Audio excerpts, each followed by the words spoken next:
E aí pessoal, tudo bem? Atrasei um pouco hoje, tive alguns problemas técnicos aqui, né? Não estou acostumado com isso. Mas enfim, esse vídeo aqui está sendo gravado no Instagram, mas também vou colocá-lo no YouTube.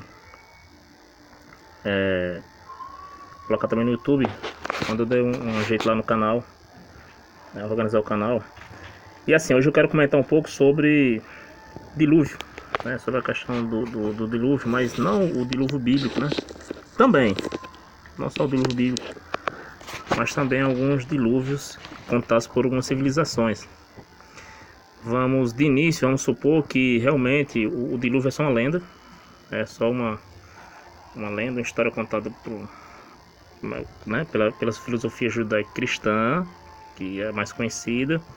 Se for olhar mais antiga, está escrita lá na parte, quase no finalzinho da epopeia de Gilgamesh, né, de Uruk, na Mesopotâmia.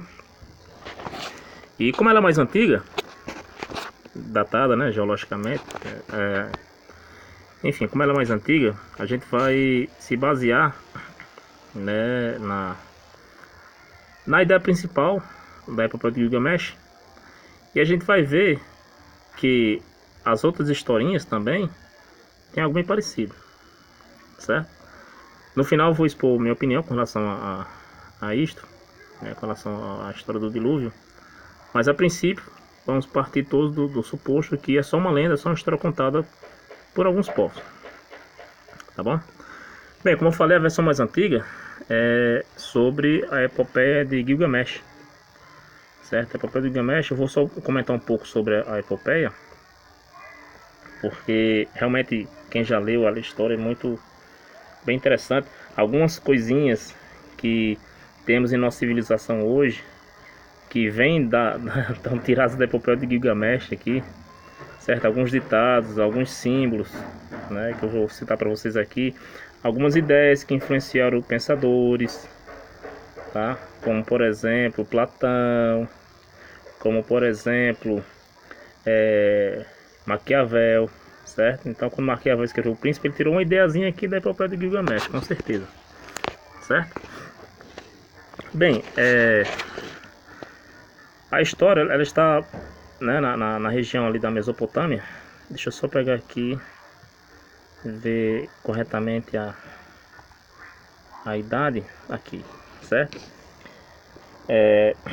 Gilgamesh, ele era um rei da Suméria, tá? E ele era rei da cidade de Uruk, né, ali na região da Mesopotâmia.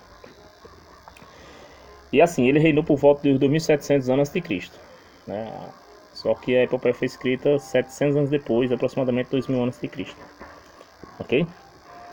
E essa epopeia aqui, ela é conhecida porque ela foi descoberta numa placa de argila, né? Que ela foi encontrada em caracteres cuneiformes, né? Foi traduzido só em 1890, nessa faixa aí que ela foi, a internet foi traduzida, e os tradutores na parte final do livro, eles viram a correlação entre a história do dilúvio, que tem lá, por exemplo, lá no livro de Gênesis, e na epopeia de Gilgamesh, tá? Só que a epopeia de Gilgamesh, ela vai um pouquinho mais além. Eu vou fazer realmente um resumão dela. Eu vou ler alguns trechos da epopeia aqui, já está aberto aqui no meu computador, ok? Aí assim, quem era Gilgamesh, né? Gilgamesh, ele era realmente o quinto, ele era o quinto da sequência de reis. Só que Gilgamesh, ele era um rei, era rei muito tirano. Era um rei muito tirano. O que é que ele fazia? Simples, ele era gigante, ele era grande, ele era muito forte. E com ele a democracia era na porrada. Ele fala, olha, é o seguinte, vocês que são homens aí, vocês vão ser meus escravos, tá? E as mulheres vão ser minhas concubinas. Você pode ser casado, você pode ter sua mulher, mas na hora que eu a chamar para fazer relações sexuais, ela tem que vir, porque se ela não vier, eu meto porrada em todo mundo, tá? Então a política dele era essa, não tinha conversa não, era literalmente na porrada. Ou vinha ou não vinha, certo? Aí ele forçou o povo, né, os homens, a fazer uma gigantesca muralha ao redor da cidade de Uruk. E imagina a situação, os caras passam o dia como escravo, literalmente, trabalhando feito feito um burro doido. Aí quando chega a noite em casa, de repente é a vez da mulher dele ir satisfazer Gilgamesh. Aí pronto, a população começou a clamar aos deuses, tá? Clamaram aos deuses e... deixa eu olhar aqui o nome da deusa. E os deuses resolveram o seguinte. Teve a deusa, só para não errar o nome dela. Cadê?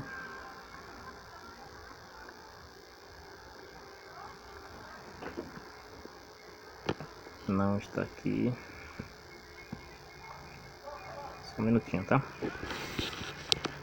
Bem, teve uma deusa lá, esqueci o nome dela aqui, tô tentando achar o nome dela, não tô achando. Que ela resolveu fazer o seguinte, ela resolveu fazer um homem do barro, tá? Da gira do barro, um homem com força idêntica a Gilgamesh. Força idêntica a Gilgamesh. A diferença é que ele vivia com os animais, ele pastava com os animais do campo, ele não estava civilizado. Ele não estava civilizado. Aí o que aconteceu? Gilgamesh teve um sonho e a mãe dele, Aruru, falou que esse sonho era o seguinte, era que havia alguém semelhante a ele, com força igual a ele. Para ele se preparar também psicologicamente para isso.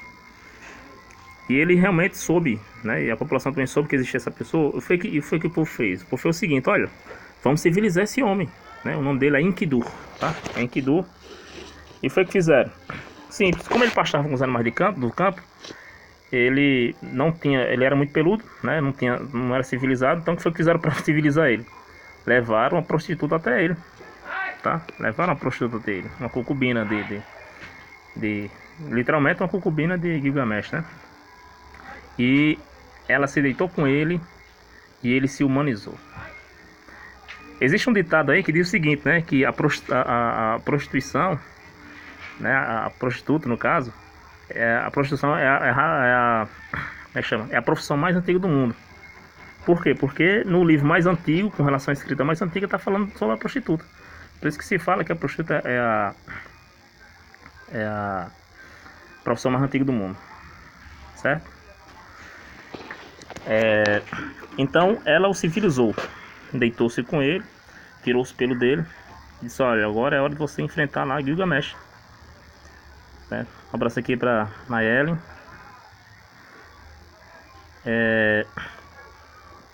E foi o que fez. E levaram ele para enfrentar Gilgamesh. Chegando lá, imagina o seguinte, imagine duas forças idênticas lutando. Só tem duas opções. Quando duas forças idênticas elas lutam entre si, só tem duas opções para elas fazerem. Primeira, ou elas se autodestroem, ou elas se juntam, tá? E foi isso que eles fizeram. Eles perceberam que lutando entre si iriam morrer os dois. Foi o que fizeram? Juntaram-se, tornaram-se amigos. Na realidade, tornaram-se mais que amigos. E eles começaram a serem amantes, tá? Então, Gilgamesh deixou de amar as mulheres para amar somente Enkidu. Eles amaram muito um ao outro. Só que não ficaram só no amor. Foi o que eles pensaram, né? Lógico que eu estou fazendo uma abreviação bem interessante da epopeia de Gilgamesh. Eu aconselho que vocês leiam, tá? Leiam a epopeia, tem aí em PDF aí. Se não tiver, eu tenho aqui. A versão que eu tenho aqui, até no final tem até um glossáriozinho. É bem interessante, tá? Então foi o que eles começaram a fazer. Eles começaram a conquistar outros povos. Ou seja, além dessas forças se unirem, elas se uniam e conquistaram mais povos, tá? E essa ideia aí, fazendo um parênteses agora, né? Quando Maquiavel escreveu O Príncipe, e né, a gente sabe que o príncipe é o quê? Eu estou no poder, então é a forma de eu manter no poder de todo jeito. Então, se você ler O Príncipe de Maquiavel, você vai ver que os políticos brasileiros do mundo, eles aplicam o que tem lá em Maquiavel para se manter no poder, tá? Tanto é que essas alianças de partidos que têm o mesmo nível, que fazem para juntar força, é resultado de Maquiavel. Só que Maquiavel tirou, provavelmente, né, essa ideia da epopeia de Gilgamesh, tá? Então muita coisa, algumas coisas que tem, existem outras que eu vou falar na frente, né, na epopeia de Gilgamesh, que até hoje nós participamos, né? Como por exemplo, toda cidade tem um prostíbulo, né? E essa união de forças iguais a gente vê na política tranquilamente, não só na política, né? Em outras áreas também. Mas enfim, eles começaram a conquistar vários povos. E a deusa que criou eles, ela... Ah, aqui ó, a deusa aqui ó. A deusa que criou Enkidu chama-se Aruru, tá? Ela tentou seduzir Gilgamesh. Só que Gilgamesh estava muito apaixonado por Enkidu. Ele estando apaixonado por Enkidu, foi o que ele fez, ele não quis. E também tem outro problema, né? Lá no livro fala o seguinte, né?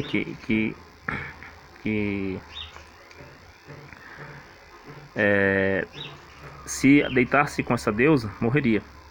Okay? Então foi o que a deusa fez. Sim, ela matou Enkidu. Deixou Enkidu doente, agonizando durante 12 dias. Deixa eu só conferir aqui no livro aqui. Durante 12 dias.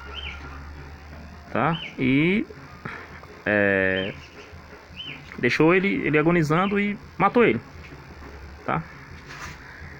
Muito bem. O que foi que Enkidu fez? Ficou extremamente triste. O homem que ele amava como uma mulher, isso que fala no livro, o homem que ele amava como uma mulher, ele perdeu, tá? Ele perdeu. Olha só o que fala aqui no livro, aqui no capítulo 3, diz assim, ó: Enkidu jazia estendido diante do amante, suas lágrimas vertiam copiosamente, e ele disse ao Gilgamesh: ó meu amado, és tão querido por mim, e eles, no entanto, vão tirar-me de ti. Ele tornou a falar: devo sentar-me à estrada da casa dos mortos, e jamais tornar a ver com os meus olhos meu querido irmão. Tá? Pronto. Depois que ele morreu, ele ficou louco. Ele ficou louco. E ficou com medo de morrer. Tá? Ficou com medo de morrer. Então o que aconteceu? Como ele ficou com medo de morrer, ele ouviu falar de uma história de um cara que tinha imortalidade. E o nome dele é Utanapishtim, tá? Utanapishtim, ele tinha conseguido alcançar a imortalidade dos deuses. Como é que ele fez isso? Simples. Os deuses... Eu vou ler o relato que está diretamente no livro, tá? Para ficar mais fácil vocês entenderem. Rapidinho aqui, já deixei marcado. Aqui, ó. Olha só o relato aqui de Utanapishtim. Eu vou traçar algumas ações para ser mais rápido. Os deuses vieram ao Utanapishtim para avisá-lo da chegada de um terrível dilúvio. Eles mandaram que parasse seu trabalho, derrubasse sua casa e começasse a trabalhar imediatamente na construção de um grande barco com 120 cúbitos de comprimento, 120 cúbitos de largura. Ele devia vedar o barco com a madeira e piche. Devia levar animais de todas as raças, tanto macho quanto fêmea, como assim como a sua família, provisões, ouro, prata e outras riquezas. Depois que o barco ficou pronto, começou a chover torrencialmente. O dilúvio foi tão terrível que até mesmo os deuses ficaram assustados. E o deus das águas, que havia causado o dilúvio, viu que a catástrofe havia sido muito pior do que planejado. E está a deusa da beleza, que havia falado de maneira maligna na Assembleia dos Deuses, né? Foi ela que incitou o dilúvio, né? Causando dilúvio, gemeu ao ver seus filhos transformados em barro, como resultado de seus atos. Durante 6 dias e noite, um vento soprou sobre o dilúvio e o clima se acalmou. Enquanto as águas baixaram, ficou claro que a terra havia sido devastada e todas as suas criaturas haviam sido aniquiladas. Utanapishtim baixou sua cabeça e chorou. O barco finalmente pousou sobre um topo do monte Nisir, ao norte. 7 dias depois, Utanapishtim soltou uma pomba. Como não havia terra para onde pousar, ela voltou ao barco. Então ele enviou uma andorinha, mas ela também retornou. Finalmente ele enviou uma gralha, e ela nunca voltou. Utanapishtim então soube que podia deixar o barco. E a deusa Estar jogou seu colar aos céus como promessa de que nunca mais haveria um dilúvio, formando assim um arco-íris. Não é da Bíblia isso aí, viu? Isso aqui está na epopeia de Gilgamesh, né? Que é a lenda mais antiga da história. Ok? Bem, vamos lá. Fiz um resumão gigantesco da epopeia de Gilgamesh. E vamos agora para o ponto que interessa, que é justamente a questão da história do dilúvio. Bem, essa história aqui, se você for pegar, por exemplo, a história da Bíblia, é muito parecido, né? Porque a aliança que Deus fez com Noé foi o arco-íris. Aqui foi o colar que Deus jogou que se tornou um arco-íris, né? Noé também jogou, levou, abriu as comportas e deixou que, acho que não me engano, foi um pombo, né? Que voasse. Como ele voltou a primeira vez, voltou a segunda vez, na terceira não voltou mais, então história realmente bastante parecida. Ele fez a o barco, né? Com alguns, se não me engano, são essas medidas também. E ele colocou piche, né? Ou seja, colocou betume também ali, selou o barco. E o barco pousou em cima de um topo de um monte. Supõe ser o Monte Ararat, né? E aqui também foi no outro monte aqui. Bem parecido. Você pode falar, mas Mesopotâmia ali era perto do Oriente Médio, então eles podiam ter trocado essas histórias aí, né? Então uma lenda pode ter passado de um para outro quando o cara viajou de um lugar para outro. Eu concordo piamente com essa ideia aqui. Mas olha só, vou contar aqui algumas historinhas. Que a gente vai ver que nessas histórias alguns pontos principais são colocados em consideração. Primeiro, há um aviso de um dilúvio próximo. 2. É construído um barco com antecedência, né? Claro que na hora não tem condições. 3. Tem que ter armazenamento de animais. Tem que incluir a família dentro dessa embarcação. E a libertação das aves para determinar se o nível da água tenha diminuído ou não. Então olha só. Aí você tem a história da Bíblia. E a gente leu agora a história da epopeia de Gilgamesh, né? Na Mesopotâmia, de Uruk. Só que lá na Tanzânia fala o seguinte, né? Olha só o que fala aqui, ó. Tem uma lenda lá que diz que os rios começaram a inundar. Que um deus disse para as duas pessoas entrar em uma embarcação. Ele disse para separar sementes e animais. As águas cobririam as montanhas. Finalmente o dilúvio parou. Então um dos homens, querendo saber se a água secou, soltou uma pomba. A pomba retornou mais tarde. Ele solta o falcão. Ele retornou. Em seguida os homens deixaram o barco. Ele não retornou, desculpa, o falcão, né? Ele deixou o barco e levou os animais e as sementes com ele. Lá na Tanzânia. Você pode falar, ah, mas os caras poderiam ir a pé ou ir de barco, né? Tá bom, não tem problema. Vamos ver aqui uma historinha. Vou contar duas histórias. Depois eu digo onde são as histórias aqui. Primeira história. Os nativos de Toltec tinham uma lenda dizendo que a criação original tinha durado 1716 anos.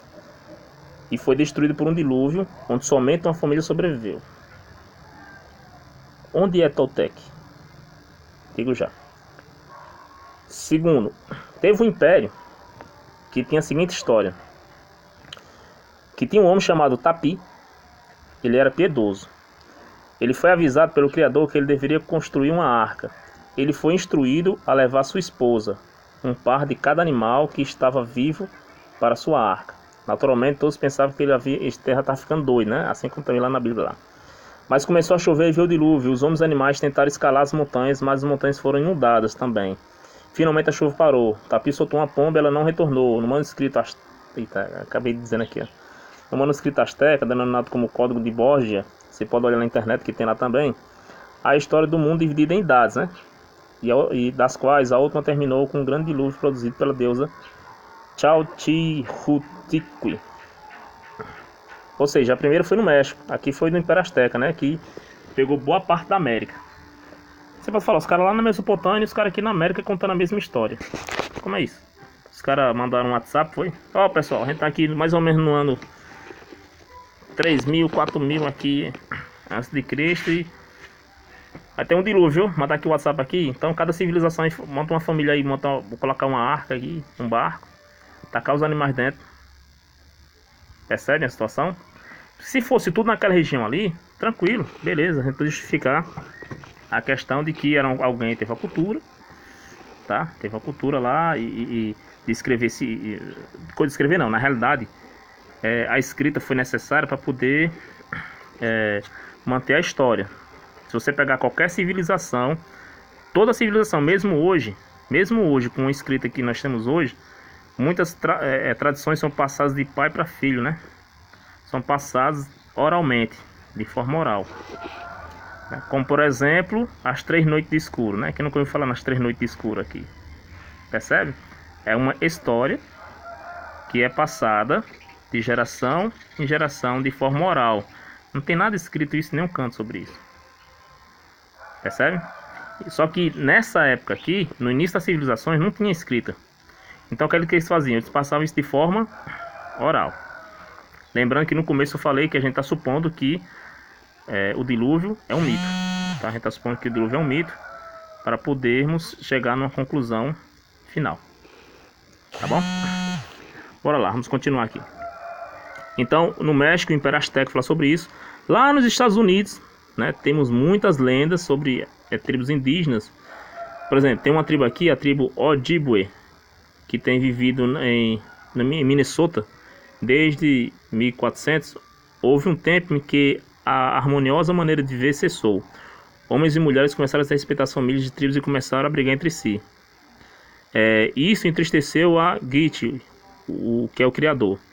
Mas ele esperou. Quando parecia não haver uma esperança, o Criador decidiu purificar a Mãe Terra através do uso da água.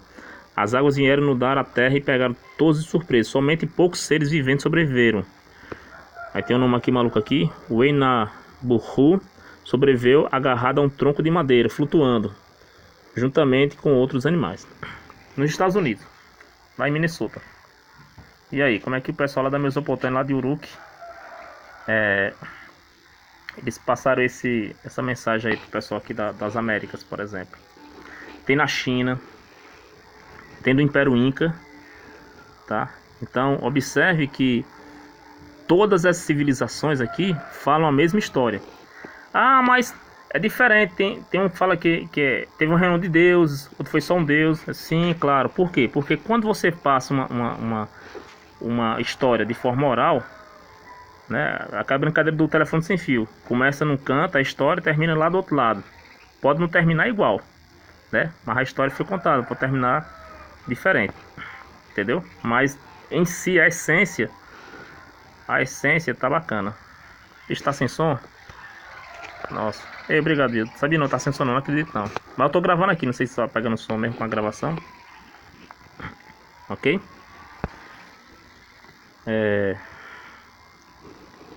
Enfim. Olha aí, Beatriz, só você se o som tá... Voltou o som. Ainda tá sem som ainda?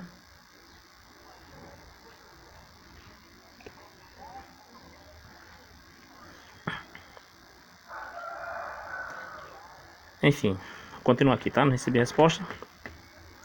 Então, pessoal, na Groenlândia, no Egito, na Inglaterra, na Polinésia, nas Ilhas Fiji, no Peru, o Império Maia também falava sobre isso. Ou seja, a história é a mesma, tá?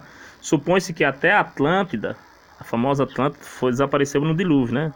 Outros falam sobre a história de Atlântida. Foi uma erupção de um vulcão, né? Mas alguns dizem também com relação ao dilúvio. Então, imagine,